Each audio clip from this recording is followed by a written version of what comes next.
Hello everyone, so this video is going to be my 2018 K-pop album tag, and before I get started I just kind of want to say this. I don't plan to just mention releases from 2018 that I bought, so I'm going to be including things that I don't own as well as things I do own. Yeah, and I guess before I get started also, I want to mention this kind of stat, I guess, because this is something I mentioned in my 2017 album tag, but I bought 80 different albums this year. Some of them are obviously multiple versions of the same album, but I bought 80 different ones this year. I don't really know how it compares to 2017 because I haven't watched the video, so I don't remember what my number was, but I feel like I did buy quite a bit this year. But yeah, anyways, with that said, I'll get started. So the first question is favorite album of 2018, and for this one I'm going to mention a full album and two mini albums. So my favorite full-length album of the year was NCT 127's Regular Irregular, and I think this album is just so great. It made NCT kind of shoot up my bias list. I'm not 100% sure where they were before, but now they're number 3, which is the first spot after both of my ults. So like, if they keep doing some great things in the future, I'll probably start to consider them ults. I think Regular is a great song. It was a great way to kind of do some American promotions as well. The song really is amazing, but the thing that makes this album, of course, is the B-sides. That's how it is with basically all NCT albums. I just love their B-sides so much more than the title tracks, but some of my favorites are Replay, Knock On, No Longer. I really like the Korean version of Comeback, although I kind of like the Japanese version more. Well, I definitely like that more, and I like Run Back to You a lot. The only song on this album that I'm not too huge of a fan of is My Van. I don't know, I guess it's just not really my style, but I even like to listen to the interlude on this album, which I think says something. So for the first mini album I'm going to mention, it is Hotshot's Early Flowering. I don't know if you'd really expect something different from me. This album is so amazing. Every song is great. I Hate You is probably title track of the year. I love the different kind of style for them. It's definitely a 2018 hotshot. It shows a lot of their evolution as artists. But I mean, the whole album is great. We have Body Talk, which is A+, Better, which they did perform on music shows a couple times. Paradise is their new best song, and Print is also great. Like, this whole album is just really cohesive. All the songs really fit well together. And I mean, that's the same thing with NCT's Regular Irregular. Like, the songs just all go really well together, and it's like you can listen to the whole thing straight through without having to skip a song, which is something I love when listening to albums. Yeah, Early Flowering was really great, and I'm so just so happy that we got it, because I wasn't even expecting an album. I was expecting a single from Hotshot. But then for the last album I want to mention for this, I don't own, which I want to but can't really justify getting it. It is Jooyoung's Fountain. A lot more than just something for me to listen to. I kind of really relate and connect to this album a lot.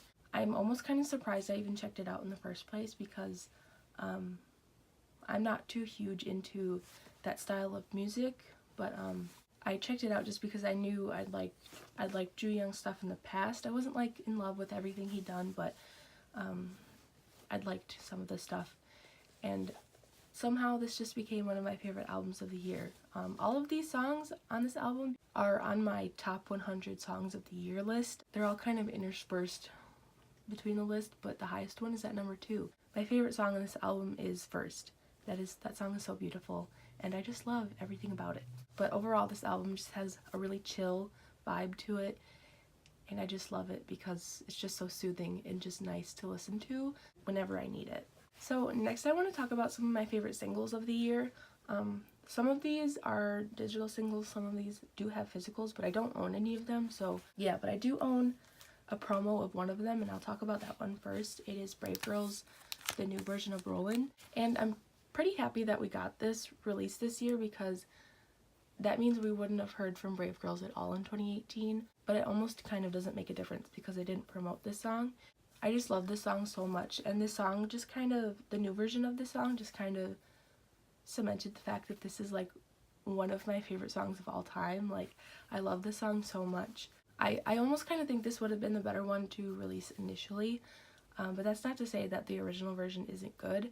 It's just that I do prefer this version.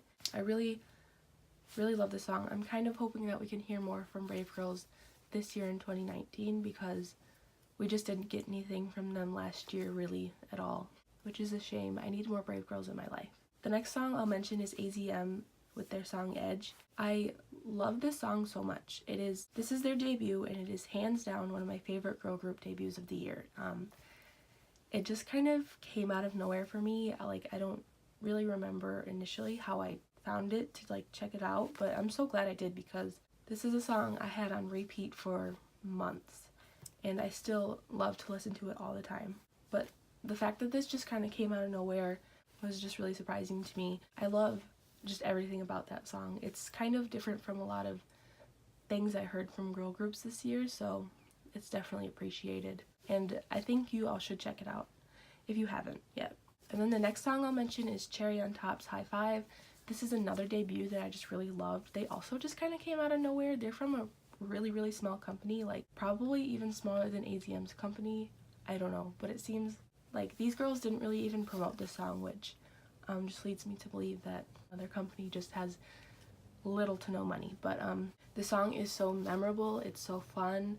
I also had this song on repeat for a long time. I still listen to it all the time. The instrumental is definitely really fun, and these girls have really great voices. The thing that actually got me into this song, for real, was a completely live version that they did. I don't know what it was compared to the studio version and this other version, but I just loved them singing live so much because they have some great voices. But yeah, this song is really great, and I also think you would like this song if you were to check it out. I'll leave links to these digital singles that I'm talking about in the description, so if you want to check them out, you can just go there. But the next song I want to talk about, it does have a physical. I just don't own it, probably will never. It is Laboom's Between Us. I just love this song so much, and I just love the changing concept for them. I think the more mature and more subtle, sexy kind of concept works for them really well. I know they do the cute concept really well, but I think they do this one even better. And I'm kind of looking forward to them doing more in the future of this kind of concept because it seems like they're committed to it. Or at least I hope they are, because I would just love to see a lot more of it from them because they suit it so well. And then I also want to talk about In Fact. I want to talk about both of the songs that they put out this year, The Light and Na Na Na. Both of those songs are really great. I just love everything that In Fact does, basically. But these two songs kind of put them a lot higher on my faves list. Both of these songs are just so good. I prefer Na Na Na to The Light by quite a bit, but I think both of these songs are just so great. It's kind of a change in style for them a bit, but I think that's a good thing. I think they're kind of finally starting to find their defining sound, I guess. The best thing about both of these songs is obviously their vocals. They have some great vocals. And I really love Eunjae. I think he and his rap just kind of add a different kind of element to their songs, which is nice. They have a lot of unique elements from all their different members, so it's really nice. Overall, they're just doing amazing with their music, and I'm looking forward to what they do in the future because I'm here to support them. And then the last single I want to mention is TST's Paradise. So TST is a group that I've always checked out their releases, but I've never been too interested, which is a shame. I liked their songs enough, but I never absolutely loved them enough to listen to it all the time. I just watched the MV and then just kind of forget about it. But this song is totally different in that respect. This song is a totally different style from them. This song just kind of shows a more mature side of them. It shows some more growth. They're not doing that whole cute boy group thing anymore, which it's not a problem, but I do prefer this from them. But yeah, it's a totally different style. It works so well for them. They have some amazing vocals, which I never even noticed before. This song really let them shine in a different kind of way that I've never seen before, so it was really nice. And yeah, I hope they do more of this kind of style of music because it's definitely something I could get behind, and if they kept doing this kind of stuff, I could really end up getting into them. So that was everything for the singles I wanted to mention. Next is favorite photo book concept. So the first one I have is Chungha's Blooming Blue. This album is just so beautiful. Let's see. I just love everything about this photo book. Like these outside pictures that are from like the MV are really pretty.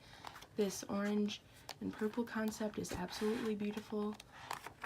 Sorry if my lighting is bad, but you can see it kind of. This blue and yellow one is my favorite. It's my favorite concept out of the few. But they're all just so pretty. This one is really pretty too. Like the main concept of the album. It's just so pretty, and I love all of Chungha's photo books for the most part. The next one I want to mention is Up Tension with their newest album. That's the title of it. I'm not entirely sure how to say it, but this concept is really pretty because they're like outside and stuff, and like the sun is on their faces. It's really beautiful. I really love this picture because Sunil just looks so pretty, and I really love when his hair is blonde. I like really don't know how to act when his hair is blonde, but overall this photo book is just really nice. I really love everything about this concept. Yeah. I really prefer like outdoorsy kind of concepts a lot. So, I mean, that's probably why I like it so much. And the last album I want to mention is Unity's. I think it's called Begin with the End. I'm not sure, but it's something like that. I really love the colors of this album. It's just really, really pretty. And I really love this pink background. I like that the most, but all of their outfits are really pretty. They could be considered kind of iffy, but I think it just really works.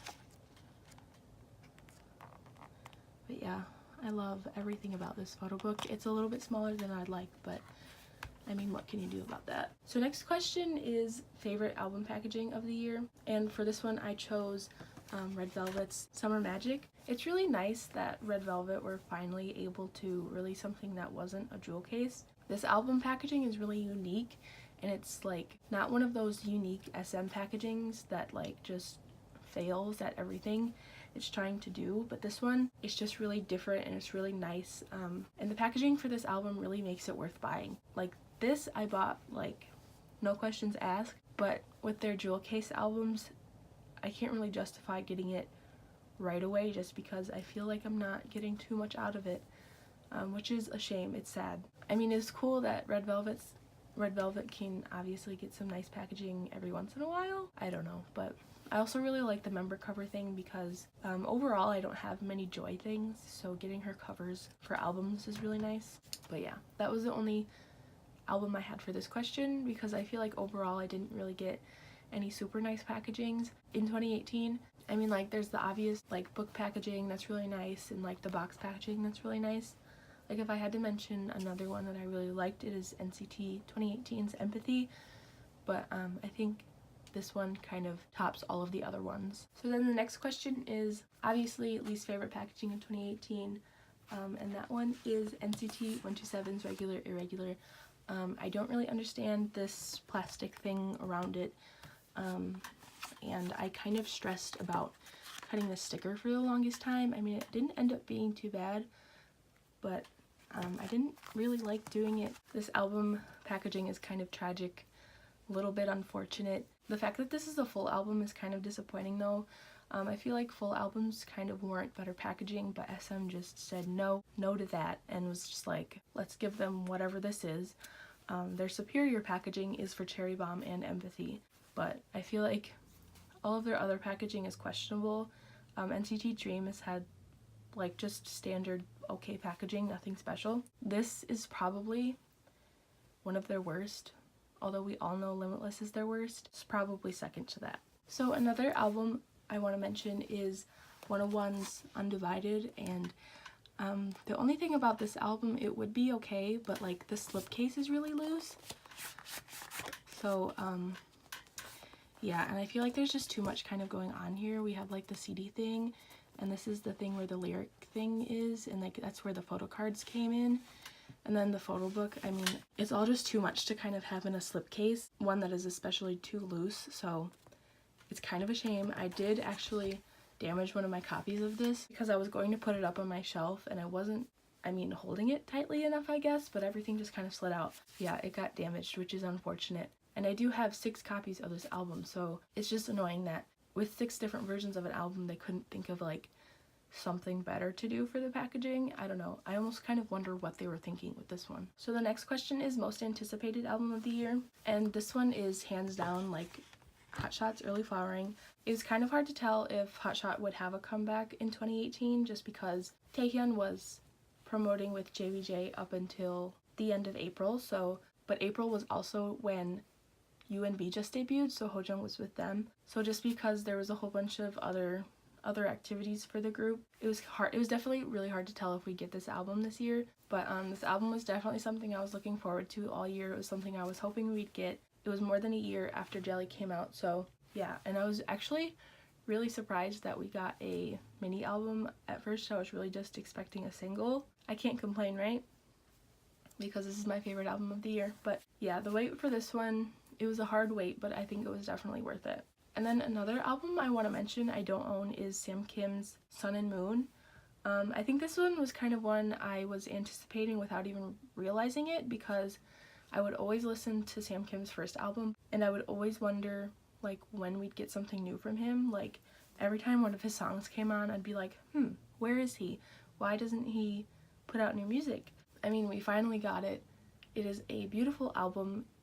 I could not have asked for anything better from him, and I think the wait for this one was definitely worth it as well. And this is definitely one I'll have to buy sometime in the future. So the next question is favorite album from a rookie girl group, and my answer for this is Luna's Plus Plus. I think overall this album is really great. The only song I'm not too huge of a fan of is Favorite.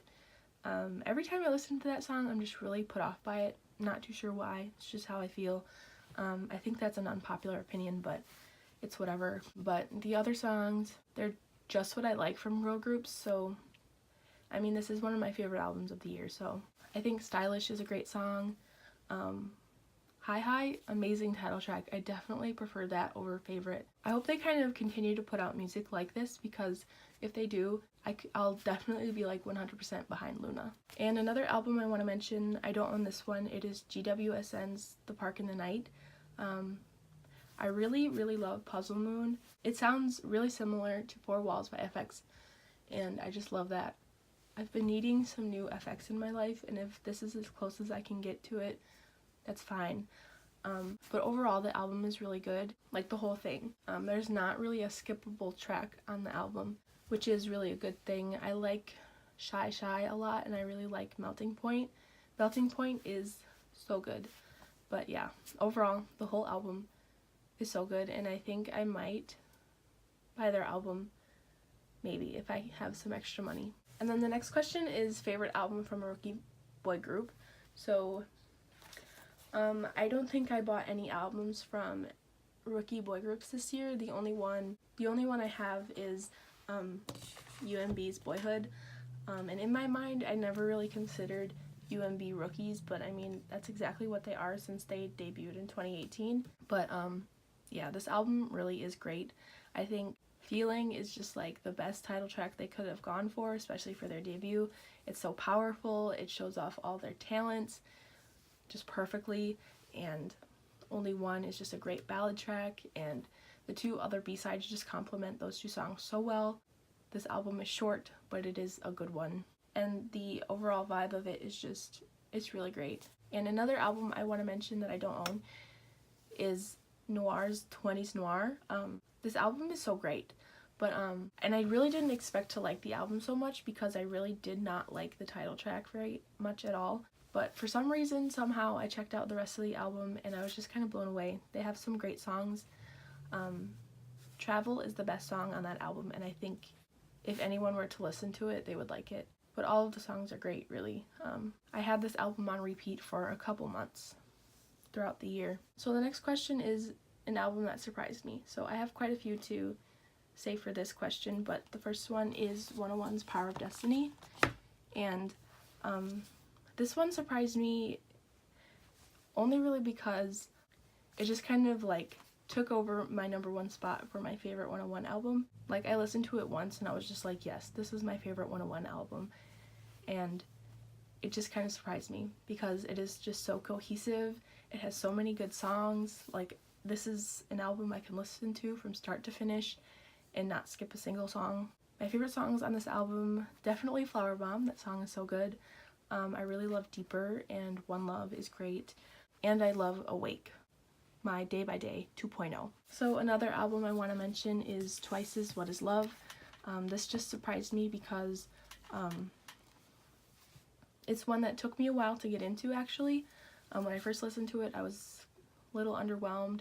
I didn't like What Is Love as much. I didn't like the rest of the album as much. But it took a lot of like just mindlessly listening to this album to realize that I really did love it. I think every song is great. This is also just an album I can listen to start to finish, and I just love that because I hadn't been connecting with a lot of Twice's music for a while, I'd say. Like, in terms to getting into one of their whole albums, like just completely loving one of their albums, it's been a while. So I love this, and I really love the Summer Nights repackaged thing as well. That whole album is really great. So, and then I have 2 albums to mention that I don't own. The first one is Big Flow's Emphasize. This album overall, it surprised me because it's pretty different from what Big Flo has done in the past. Their title track, I think it's a Brave Brothers title track, I'm not sure, but it's really good. Your Friend is one of the B-sides. I initially didn't like that song very much, but it ended up being one of my favorite songs of the year. I really love that song. And then initially my favorite song from the album was PMP, which is the last track on the album, but I think that song is great still, but like Your Friend is superior. And then the last album I want to mention is Momoland's Great. They obviously blew up this year with Boom Boom and this album, but the B-sides on this album are really good. I had never been able to get into any of Momoland's B-sides until this album.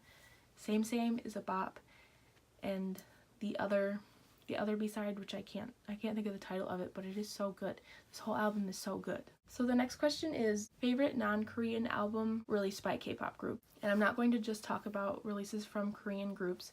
I'm going to talk about just some other things as well, because I think considering how much I listened to them this year, it's worth mentioning. So the first one I'll mention, though, it is by a Korean group. It is Uptension's Chaser, and this is the song that kind of convinced me that maybe I will end up loving some Japanese music, because before this I never really saw myself getting too into Japanese music.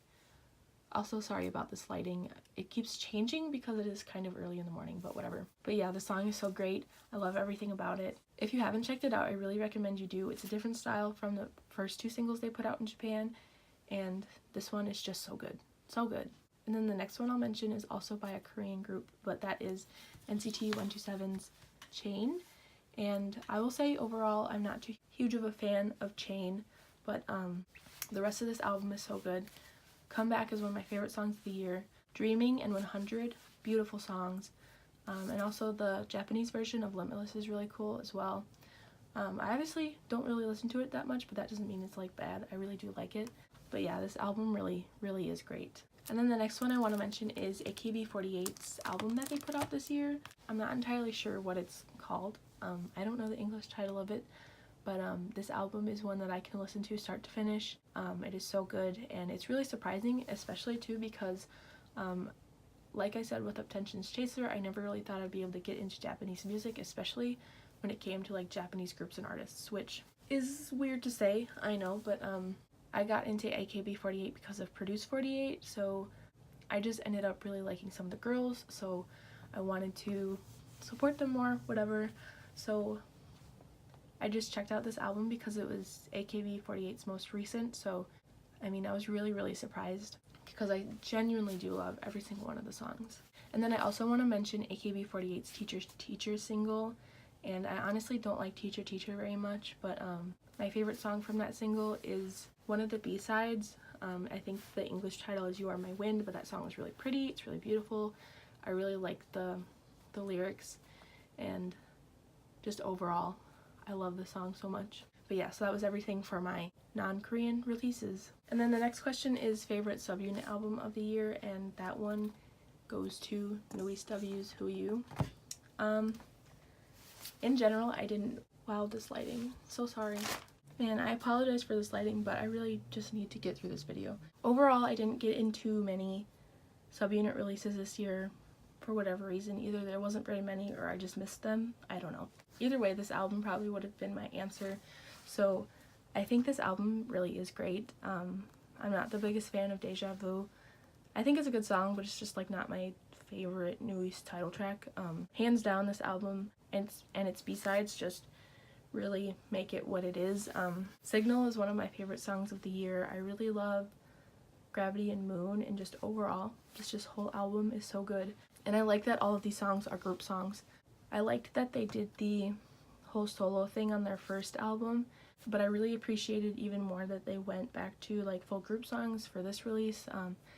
But then, kind of to my disappointment, they went back to the solo songs on their third album, which it's not a bad thing, but I really would have preferred more group songs, but that's just kind of my preference. But yeah, this was my favorite subunit release. So the next question is an album that could have been better, and my first answer for that is Twice's Yes or Yes. For me, this album is really forgettable, and there's nothing too special about it overall.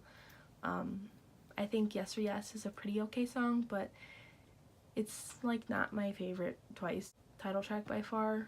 The B-sides, again, really forgettable, which is a shame because I really liked What Is Love and Summer Nights a lot. So it's just kind of sad that they kind of followed that up with an album I wasn't too huge of a fan of. And then the next album I want to mention is UMB's Blackheart. I wasn't really a huge fan of any aspect of this album, which is kind of a shame because it is their last release. Blackheart, it's an okay song. It's like not really good. It's not anything compared to Feeling, but I mean, it's listenable every once in a while. I wasn't too huge of a fan of the B-sides, like in the slightest. They just weren't anything compared to Boyhood. I wasn't too huge of a fan of the music video. I think the concept is okay, like in the photo book and just like the concept photos, but I did not find myself really liking the music video very much. I think my favorite thing about this album overall is just that we got the 2 songs from the unit. I mean, it's whatever. It is really a shame that UMB's last album together wasn't something a lot more special. So then the last question is just a random album recommendation, and the first one I want to recommend to you is Dia's Summer Age. And I think this album is just so good. It's something kind of different from Dia. It really does give more of a summery vibe, which I love. They haven't done anything really summery so far, so this was really nice. And they have some genuinely good songs on this album too, Like You is such a good B-side. The title track from this album is really great. It's really a step up from anything they've ever done before. And Pick Up the Phone is just an 80s bop. I love that song so much. But yeah, this album is really great, so if you haven't checked it out, I really suggest that you do. And then the last album I want to recommend is 101's Undivided. And my favorite thing about this album overall is just the whole unit thing that they did. It gives the boys just a lot more of a chance to shine in their own individual areas, and it's just really nice to hear from all of them. It's really hard to hear everyone in OT11 songs, so this was just a really nice change in pace, I guess. All of the songs are really good. I really like Kangaroo. I think that's just a really fun, summery song, and Forever and a Day is a favorite. I really love that song. You've got all the sweetest vocals in that song, so it's really great. And my favorite song by far is 11. I don't really know what it was, because at first that song was my least favorite on the album, but it really, really grew on me. The song is my favorite. I think it was produced by Dynamic Duo. Yeah, it was produced by Dynamic Duo. But it's just really good. It really got me to love Gwenlin's rap style, because I think it changed a bit with this song, and I really like his rap style now, so that's nice. I also really love the fact that that song just gave me more of a chance to hear Jin Young, because I really love his voice. But yeah, overall, this album is really great. It is my second favorite 101 album behind Power of Destiny, so yeah, it's really good. And also Light is one of their best title tracks, so. Okay, yeah, so that was everything for this video. I apologize for the bad lighting and all the changes in lighting. in this video, but I've had a lot of trouble filming and editing this video, so I'm trying to refilm again and hoping that this works out. But yes, 2018 was a really good year for music. I'm hoping 2019 will be even better. I'm hoping for a lot of good things from all the groups I like, and yeah, I'm just hoping for 2019 to be an even better year than 2018. So yeah, that was everything. Thank you for watching, and I'll see you in my next video. 안녕!